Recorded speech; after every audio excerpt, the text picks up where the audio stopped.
kati twagala kulaba nga tulikyusa kubanga etteeka ligamba minisita wa finance alina okuintroducinga gundi eyo erikyusa naye kati yasirise era n'olutalo olumu lwolaba oluliwo kati mu parliament luva kw'eryo tteeka anti kakati waliwo tugamba olumu bagamba mu ssente bazikozesa dda nti tewaliwo ssente n'olwekyo temutujjako bantu ng'era bw'olaba ssente z'abasomesa bw'okimanyi nti abasomesa babajjako 1% ku ssente zaabwe ku gross yaabwe naye ati watugamba nti pulezidenti bw'aba ekintu takyagala ekisobola kuyita kati ate ku luno kinaayita kitya nti kati nkugambye kati ababaka beebeereddemu kolwaleero ababaka abakyusa ssemateeka abakyusa age limit for the history of this country on record bajjeeko ekifaananyi kya pulezidenti Museveni bateekako ekya Bobi Wine ku mukutu gwa paalamenti ababaka ba paalamenti abakuutiza ssemateeka ne bajjawo akawaayiro k'emyaka mu byafaayo by'eggwanga bajjeeko ekifaananyi kya pulezidenti Museveni ne bateekako ekya Bobi Wine ne bagamba yabagambye nti abo seetaaga beejalabya nnyo bagundi naye nga ye yali gurupu ye eri oba ogijjukira kaakati olwaleero buli mubaka wa paalamenti atandise okwebeereramu nti bamukozesa bukozesa era twagambanga bannaffe nti ugenda mpola ejjanzi teribuuka naazige bano bo babala politikisi waabwe mulala nnyo kati olwaleero akugambye nti obukadde bunaabiri bwe yatadde parliamentary commission bwe yayisizza bubi naye bwe baali bagulirira bannaffe kuziri ssente ezo zaali nnyungi kuba yali afunamu nokyovudde olaba ne Kano Mwesige twakugambye nti Kano Mwesige mwabamawule mujje mumubuuze ssente yazikomyawo baameri akyambadde yazikomyawo ez'okukuutiza ssemateeka okugjawo emyaka gwera nga tobala nti waliwo ekigenda maaso n'olwekyo ssebo nzikiriza neebaze kubatuuliriza nga muli bangi Nze Embuzi ekirema ssebo nkulamusizaako webale kubeera ku radio BT mukyala Nalubuuka ekirema naye webale kubeera ku radio BT mukulu Kalyango wajjajja Lwowa ne mukulu Lubo waawe Semuto bale kubeera ku radio BT kansala Semusu mulule bale kubeera ku radio BT Uzaifa Semuto bale kubeera ku radio BT mukulu Utaye Kituntu mukulu Kakungulu Ebukatira mukulu Yoweri mulule ne booli nabaawo mulule mwe bale kubeera ku radio BT n'aba abantu b'ekikandwa we Semuto mwe bale kubeera ku radio BT ndaba abantu bangi nnyo wano ku Nanka naye ekyo kika mukulu kizza ssebo naye webale ne booli nabo kati waliwo n'owa poliisi anzijukiza ssente zaabwe ezassaako baazirya eza poliisi abakulu mu gavumenti babasalangako ssente mu buwaze ssebo mukulu Kalule naawe Kalege ne booli nabo mwebale butava ku radio ez'obuwaze ne babba olaba obba owa poliisi akuuma eggwanga n'omubbako obusente bwa saako gwe kyoka pulezidenti amanyi yabba ssente za saako ezo in hundreds of billions of money ne bazimba ne bazisobola ne bawugula ne bateekawo ekiboozi kati babadde baagala kuteekawo ekiboozi nti omukulu ku bugagga bw'alina obungi ennyo yawaddeyo akakadde kamu emitwalo 4 ne kigaana okukwatayo owugula era nange nayize method y'okufuga eggwanga sinaba kusaba bwa pulezidenti eggwanga liwooma kuba bw'oba oyagala okufuga si bunkuulye saagala kwesimbawo sobola kukemebwa kwesimbawo naye bw'oba oyagala eggwanga likuwoomere oteekawo gye bayita political think tank eteekangawo ebiboozi abantu batambulira ku biboozi aba Uganda leero tuteesa ku parliament bw'olaba kiggwawo n'oyongeramu akabadi oba omuganda akiyita kwongeramu bunzaali n'oyongeramu obunzaali naye nga issue ezikwata ku bannansi kubanze buli wentunuulira pulezidenti w'eggwanga nga z'okwogerako eri eggwanga nsooka kusuubira nti agenda kwogera ku biruma bannansi ekisooka emmere eriwa emmere abantu bagifunye ssente zaakuweebwa naye tazogera nako n'atandika I want brand new vehicles bwe nabadde ngenda eri n'ensanga empaya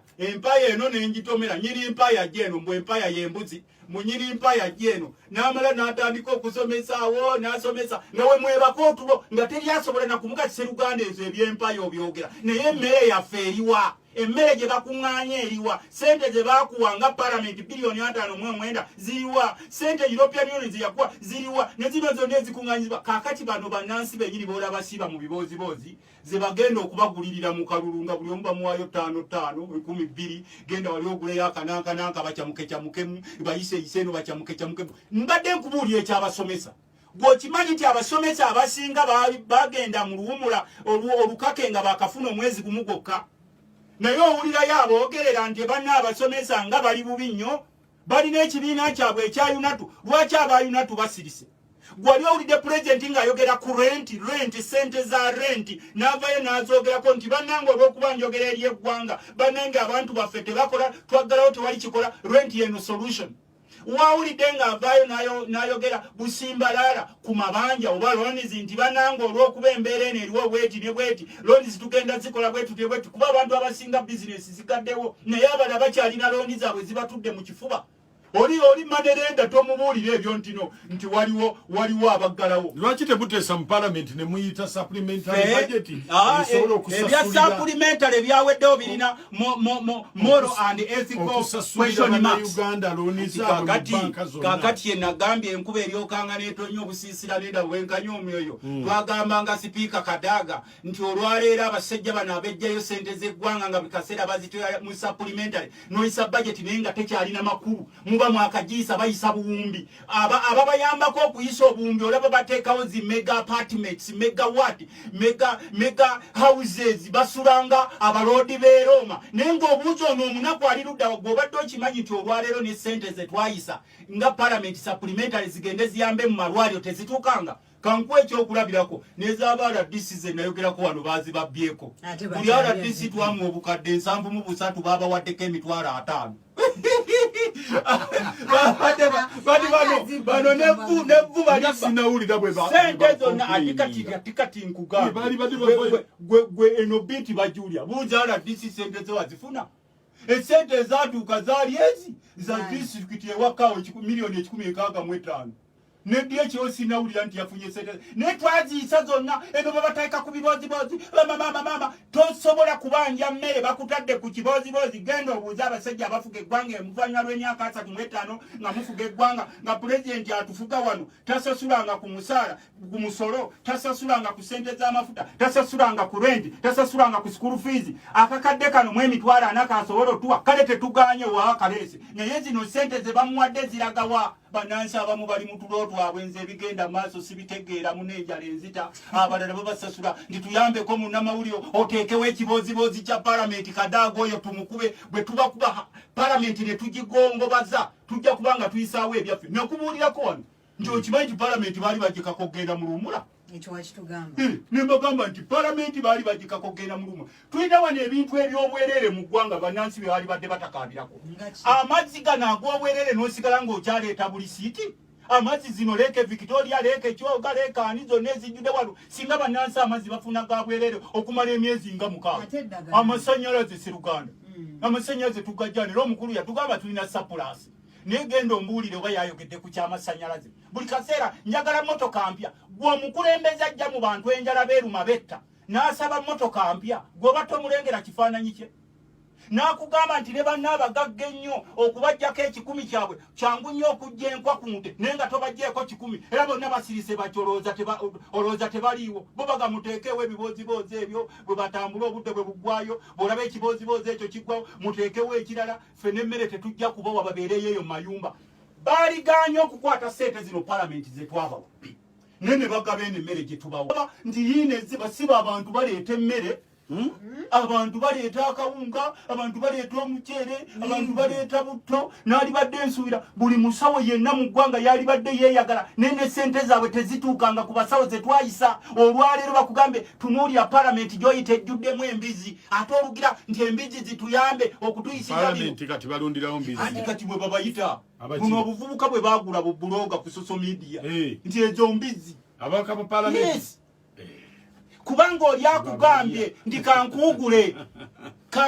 kwali neggwanga lyakuwuddiisa osanga n'omukulembeze naliko eyo mu kyalo ekyo ekimu egindi esemuto wane semuto nensanga omukulembeze semuto gwe balonda emyaka 5 ku bino bye balonda mu gundi naye teyakomawo yakomyewo mu bululu n'atandika okubazanyirako obwo bubadibadi semuto walinga baamulonda emyaka 5 teyadda n'agenda n'alya n'abungeero n'ajjula olubuto n'abwegera kati yakomyewo azanya bubadibadi bwa bululu gwe bw'obanga tolina bwongo kutandika kuziga bazanya bubadi nakuzanyira ku bwongo era omufere n'akomawo n'akutuuza nawali gwe walonda omufere n'adduka n'akoma mu biseera byangu n'afuna n'ebiro ebiddamu okukutuuza n'otuula wali gwe obaako ekikyamu era yensonga lwaki ffe tugamba bannansi nti pulezidenti bw'aba ajja okwogerako gya nalabye mumukubira amasimu agali selected mumubuuze olyogera ddi ebitukwatako zino emmotoka z'osaba zi pick up zigenda kukola ki zigenda kutambuza balwadde zigenda kutambuza mmere kale kankuwa ekyokulabirako mukyala wo bw'alwala nga muleetere pick up olabe bw'atakutwala emisinde oba omwana abasawo bajja kutuulako ani yakugambye pick up zezitambuza abasawo bano bakugambye tuwe pick up bwe tumala wano tugenda mu bululu kuba bannansi babamanyimu values bbiri kubalonda mu bululu n'omusolo nosanga munansi ebiro bino gwe wali badde oyimirira naye n'ogamba ndi kati ebyokwejaraba byaggwa kwaffe twasaba speaker no more travel allowances for MPs ffenna mutuggyeko travel allowances no more travel allowances for ministers no more travel what zonna zigende zigulira abantu emmere naye olw'okuba nti ne bannansi nabo babeeraawo balinda bya bululu akalulu katuuka ddi tufuneyo ettaano ettaano akalulu katuuka ddi batuzanyire ku bubadibadi n'osanga n'omufere atalina gy'akola ng'akusuubiza nti bonnonda ngenda kufuulira ekitundu kyo kibeere nga Amerika naye nga tobuuza nti gwe okolawa kubanga bannayuganda bemaking themselves cheaper olwaleero n'omukulembeze bw'ayogerako amanga the cheap people he talks cheaply yogera ku motoka yogera ku byambuzi yogera yogera ku byokwesamula naye nkugambye nti kati singa mujja wali eri ne mugamba nti twagala sente zaffe ez'NSSF mwena ne muyimirira abatereka NSSF ne mugamba Kadaga nti ffe tetufuddeyo ekigenda maaso naye tuyisize sente zaffe ez'NSSF zijja kuyita era ku lwokubiri mukeera mu ofiisi mugambe nti sipiika bino byonna bibaddewo bakukoze kye bakola era olutalo lwe lwitululengera bagala kulaga naye mmwe mwaddira palamenti ogiteeka mu nkwawa z'omukulu oli ababaka bonga buli babayita beefuula chipu ng'ajja bawaayo amafuta abakole ki ne bamuyambako kati ye n'alowooza nti palamenti erina kulipootinga wuwe so ye yalina okulipootinga eri palamenti bwe mulizaawo ekifaananyi kya palamenti nga bwe muba mulonda omubaka mulonda gwe bayita member of parliament nga temulonda member of kuziika member of kutuwa bulabolabo member of kutugulira simanyi butenti bwa ambulance bukiki busowani bubomba nga temulonda member kutuwa 225 mulifuna ekifaananyi kya parliament kyemwetaaga naye olwaleero kakube kwesimbawo tekikwetagisa kuba nakwogera oba kumanyi kiki olina kwogera tekikwetagisa kumagula bomba obulabulabo saakubulidde omufere yeeripa ku gulenda ya gavumenti neeripa kuliti banne mu mpaaka munyongere munengere wano singa tuba n'abafere nga 10 mu ggwanga oba 100 nga basobola okweripa ku gulenda za gavumenti nga teri asobola nakubabulya nti kino ekintu kya gavumenti omuntu ali private alina kukyeripako ne bw'omulaba aba amenye etteeka mukubireko ekifaananyi okituweereze wano kuba musango naye omuntu abeera eri mu kyalo nga tamanyi kigenda maaso omuntu n'abeera mu ddwaliro n'akimanya nti no nti alina okufuna eddagala ne litatuuka n'awulira nti palamenti yayisizza sente bamugulira eddagala neera ne litagulwa n'asigala nga bw'okkirayo eri mu kyalo omuwa 12 n'omuwa ekitisaati kyo n'okimwambaza muli ekimulaga nti yafuuka musibeewo n'akyambala n'asigala ng'akuunakuuna enkeera nga mujja palamenti eno yatusala yes palamenti abasala mwe muba mulonda ababaka kikaaki that's the question kuba bw'oba olonda teweebeereramu ate n'oyagala ababeera mu palamenti bakwebeereremu abamu mulonda basuubuzi n'olonda omusuubuzi nga yakimanyi nzize kuzanyisa ssente zange naye bw'olonda omubaka wa palamenti afaayo naddala kati mukunja mu biro bino omubaka n'amanya nti abantu bange abali mu bibuga ne mu kyalo bayisibwa bubi tulina okulaba nga bafuna emmere gwe njagala mbuulye nti bano abateesa ku bukadde 20 lwaki bwe bamala tebateesa ku mmere lwaki tetuuka mu bantu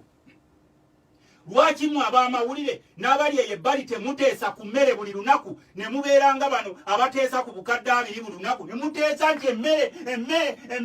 emmere nga kifuuse topiki n'olaba gavumenti nga tejwa naye neyo gavumenti esanyuka n'egamba nti bannaye mwakitegedde nti eggwanga lino liwooma nga ffe tubeera mu kyalo eyo ewaffe Nakaseke twavuganga obugaali akabeerako kaliya akagaali ka hero bw'ojjako akagaali ka hero kaliya osobola okukavuga n'okazi eno bakuyita omusajja lutamaguzi awugula akagaali omulabye n'akazi eno n'akazi eri nga gy'ayagala gy'akatwala kati n'eggwanga we liri buli muntu ky'ayagala ky'akola tewaliwo accountabilities billions of money passing bagateerawo biboozibozi nkugambye njagala ndaba omuntu asobola okubanja trillioni tetwayisa trillioni mu bilioni 3 yalagawa ne babagambye ndi basaze wali ente naye bwe bagisazeeko kutukoka abantu milioni 4 nezigoba omuntu akutokutu nezireko alina ente namba zonna ziyimba tuwakutukwaffe tukyalire Honorable Lutamaguzi tukomawo tulinayo budakiika nga 6 bwokka okubeera nga ate tumusiibula tovaawo tukomawo. Yenze nafuna loni mu Pride Microfinance kwe kutandikawo ka hoteli kano keweraliikirira nze n'abeekibiina twafuna loni awatali kyapa oba mmotoka